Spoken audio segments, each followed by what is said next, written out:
ఒక్కసారి అన్ని పిడికిలు లేవాలా, అన్ని పిడికిళ్ళు. జై తెలంగాణ. కారు గుర్తుకే, కారు గుర్తుకే, కాసాని జ్ఞానేశ్వర్ గారి కారు గుర్తుకే. జై తెలంగాణ. సరే, నేను వచ్చిన పని అయిపోయింది, బయలుదేరుతాం. మరి బాగున్నారా అందరూ? గాంధీన్నను గెలిపించినందుకు థ్యాంక్ యూ. మీ అందరికీ రుణపడి ఉంటా. హైదరాబాద్ లో, గ్రేటర్ హైదరాబాద్ లో 1 కాదు 2 కాదు 16 సీట్లు ఈ గులాబీ జెండాకి ఇచ్చినందుకు మీ అందరికీ శిరస్సు వంచి పాదాభివందనం చేస్తా ఉన్నా. ఇక్కడ కాంగ్రెస్ మాట నమ్మలేదు, బీజేపీ మాట వినలేదు.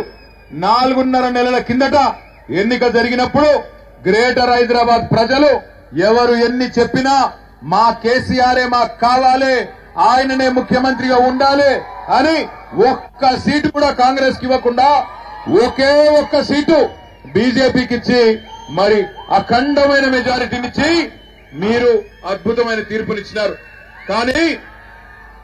కానీ జిల్లాలలో జర్ర ఆగుతాం. జిల్లాలలో మన తమ్ముళ్ళు, మన చెల్లెళ్ళు, మన అక్కలు పాపం అరిచేతిలో కాంగ్రెస్ పార్టీ వైకుంఠం చూపెడితే మోసపోయినారు. పాపం అరిచేతిలో వైకుంఠం చూపెట్టి ఇష్టం వచ్చిన హామీలు ఇస్తే ఆగమైపోయినారు. నేను మిమ్మల్ని అందరినీ ఒకటే కోరుతా ఉన్నా, ఒకటే అడుగుతా ఉన్నా. 4.5 నెలలయ్యింది కాంగ్రెస్ ప్రభుత్వం వచ్చి, తెలంగాణలో కేసీఆర్ గారు ప్రభుత్వం నుంచి పోయి. ఇక్కడికి వచ్చిన మా ఆడబిడ్డలను ముఖ్యంగా అడుగుతా ఉన్నా, మా అన్నదమ్ములను అడుగుతా ఉన్నా. సమాధానం మొహమాటం లేకుండా చెప్పండి. నేను అడుగుతున్నా కాబట్టి చెప్పకండి. ఇక్కడ వచ్చిన వాళ్ళలో ఎవరెవరైతే కేసీఆర్ గారు ఉన్నప్పుడే బాగుండే, ఇప్పుడు బాగా లేదు, కేసీఆర్ ఉన్నప్పుడే బాగుండే అనేటోళ్ళు చేయి లావట్టండి. కేసీఆర్ ఉన్నప్పుడే బాగుండేనా? పక్కానా? అనుమానం ఏం లేదా? ఒకసారి గట్టిగా లావట్టండి. మరి మీకు మంచి ఉపాయం చెప్తా. మీరు ఎవరిని తిట్టే పని లేదు, ఎవరితోనూ కొట్లాడే పని లేదు, ఎవరితోనూ పంచాయతీ పెట్టుకునే పని లేదు, ఎవరితోనూ గొడవ పెట్టుకునే పని లేదు. మీరు చేయవలసిందల్లా ఒకటే, 13 మే నాడు కాసాని జ్ఞానేశ్వర్ గారి కారు గుర్తు మీద ఓటు వేసి 10-12 ఎంపీ సీట్లు మాకు అప్పచెప్పండి.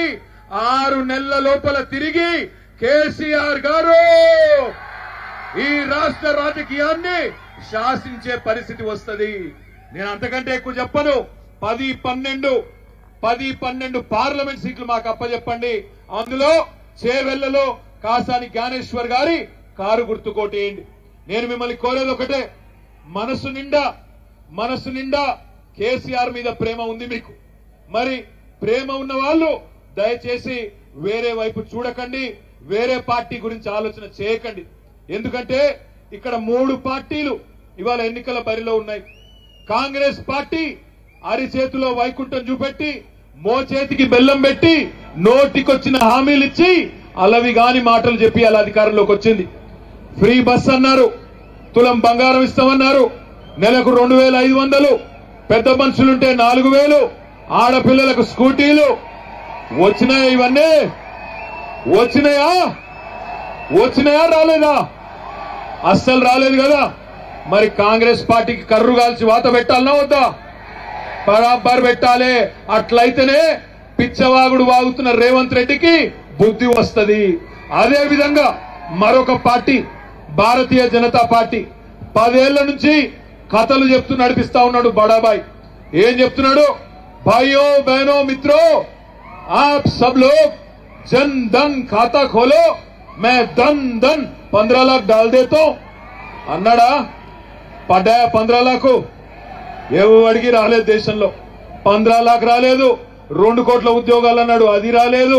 బుల్లెట్ రైళ్లు అన్నాడు, రైళ్లు రాలేదు. రైతు ఆదాయం డబల్ అన్నాడు, ఏది రాలేదు. ముఖ్యంగా హైదరాబాద్ లో ఉండే మా అన్నదమ్ములు ఆడబిడ్డలను ఒకటే కొడతా ఉన్నా, నమో అంటే ఏందో తెలుసా మీకు? నమో అంటే ఏందో తెలుసా? నరేంద్ర మోడీ కాదు. నమో అంటే నమ్మిచ్చి మోసం చేసేవాడు. ఏం చేసినాడు నరేంద్ర మోడీ? 2014 నుంచి 24 వరకు 10 ఏళ్ల పాటు మన హైదరాబాద్ నగరానికి ఒక్క రూపాయి సాయం చేయలేదు. ఇక్కడ శేర్లింగంపల్లి కాన్స్టిట్యున్సీలో మీ ఎమ్మెల్యే గారు గాంధీ గారి నేతృత్వంలో మొత్తం హైదరాబాద్ లో ఎక్కడా లేనన్ని ఫ్లైఓవర్లు మీ దగ్గరే మీ ఎమ్మెల్యే గారు వల్ల కట్టుకున్నాం. అదే విధంగా హైదరాబాద్ లో ఎక్కడా లేనన్ని ఐటీ కంపెనీలు మీ శేర్లింగంపల్లిలో ఉన్నాయి. నేను అడిగిన మోడీ గారిని, అయ్యా మోడీ గారు, మా దగ్గర ITIR మంజూరైంది ఇదివరకు, దాన్ని దయచేసి శాంక్షన్ చేసి కొన్ని డబ్బులు ఇవ్వండి అని అడిగిన. ఒక్క రూపాయి సాయం చేయలేదు. హైదరాబాద్ కు వరదలు వస్తే మూసీకి రూపాయి సాయం చేయడు. మెట్రోని విస్తరిస్తామంటే రూపాయి సాయం చేయడు. ఉద్యోగాలు తెద్దాం, పరిశ్రమలు తెచ్చుకుందామంటే సహాయం చేయడు. మరి ఎందుకు మనం నరేంద్ర మోడీ కోటేయాలా? ఇవాళ బీజేపీ వాళ్ళు ఏమడుగుతున్నారు, ఏమంటున్నారు? మీకు ఎందుకు వేయాలయ్యా ఓటు? ఒక్క కారణం చెప్పండి అంటే ఒకటి చెప్తారు, రాముడికి గుడి కట్టించినాం కాబట్టి మాకు ఓటేయండి అంటారు. గుడి కట్టించడం ఒకటే కారణమైతే కేసీఆర్ కట్టియలేదా? యాదగిరిగుట్టలో అద్భుతమైన ఆలయం కట్టలేదా? బ్రహ్మాండమైన దేవాలయం కేసీఆర్ గారు, ప్రాచీన శిల్పకళా సంపద, నవీన కళాకారులతో అద్భుతంగా 1000 ఏళ్లు నిలబడే విధంగా యాదాద్రి గుడి కట్టించింది కేసీఆర్ కాదా? కానీ ఎన్నడైనా దేవుణ్ణి అడ్డం పెట్టుకుని రాజకీయం చేసినామా? ఎన్నడైనా రాజకీయం కోసం దేవుళ్లను వాడుకున్నామా? 10 ఏళ్లు కేసీఆర్ ప్రభుత్వం ఏం చేసిందయ్యా అంటే హైదరాబాద్ లో 36 ఫ్లైఓవర్లు కట్టింది. 10 ఏళ్లలో కేసీఆర్ ప్రభుత్వం ఏం చేసిందంటే పెట్టుబడులు తెచ్చింది. 10 ఏళ్లలో మతం పేరు మీద పంచాయతీ పెట్టలేదు. హిందూ అయినా, ముస్లిం అయినా, క్రిస్టియన్ అయినా ఎవరైనా ఒకటే, పేదవాడే అనే ఒక మంచి ఆలోచనతో పనిచేసింది కేసీఆర్ ప్రభుత్వం. అదే ఈరోజు మోడీ గారు ముస్లింలను భారతదేశంలో నోటికొచ్చినట్టు తిడతా ఉన్నాడు. ఇదేనా ఒక ప్రధానమంత్రి చేయవలసిన పని?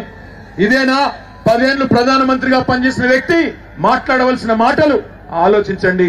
जितने भी हमारे भाई बहन है यहाँ पे, आप तमाम बहनों से, भाइयों से मैं एक ही गुजारिश करता हूं, 10 साल केसीआर साहब के हुकूमत में, केसीआर साहब के लीडरशिप में 10 साल हैदराबाद एक खुशहाली की एक माहौल थी.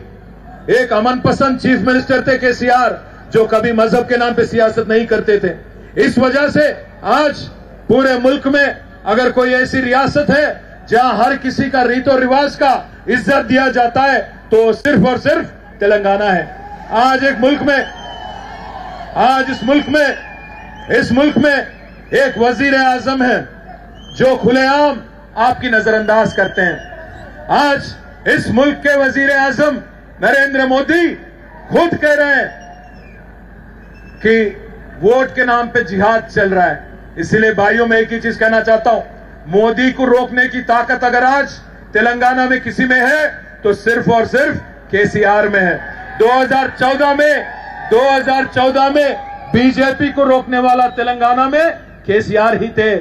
2018 में केसीआर ने ही फिर रोका और 2023 में भी बीजेपी के बड़े बड़े लीडरों को हराया केसीआर और तिहाड़ जेल में है. इसलिए मैं पूछना चाहता हूं आपसे, अगर आज इस हिंदुस्तान में कोई लड़ रहा है मोदी के साथ तो वो है regional leader KCR, Kejriwal, Mamata Banerjee, Stalin साहब, हेमंत सोरेन. राहुल गांधी में वो दम नहीं है बीजेपी से लड़ने की. वो खुद भाग गया अमेठी से, वो क्या लड़ेगा मोदी से? वो क्या मुकाबला करेगा बीजेपी का? इसीलिए भाइयों मैं कहता हूं, वोट इधर उधर ना डालो. अगर से बीजेपी को रोकना है तो कासानी ज्ञानेश्वरन्ना के कार के निशान पे वोट दो और जिता लो. केसीआर साहब को मजबूत बनाओ. मैं जानता हूं आपके दिल में क्या है. आपके दिल में यही है कि आज एक आरएसएस का आदमी तेलंगाना पे हुकूमत चला रहा है. रेवंत रेड्डी आज वो राहुल गांधी के नक्शे कदमों पे नहीं चल रहा है, वो पूरी तरह से मोदी साहब के लाइन में चल रहा है. आप देखिए 1 मिनट, ఇవాళ రాహుల్ గాంధీ గారి లైన్ లో రేవంత్ రెడ్డి లేడు, మోడీ గారి లైన్ లో నడుస్తున్నాడు. ఏమైందిరా అయ్యా నీకు? రాహుల్ గాంధీ లైన్ లో లేడు, ఆయన మొత్తం మోడీ గారి లైన్ లో నడుస్తున్నాడు రేవంత్ రెడ్డి. జరావు మీ అందరికీ నేను చేసే విజ్ఞప్తి ఒకటే, వాళ్ళ గ్యారంటీలు తులం బంగారం రాదు, తులం బంగారం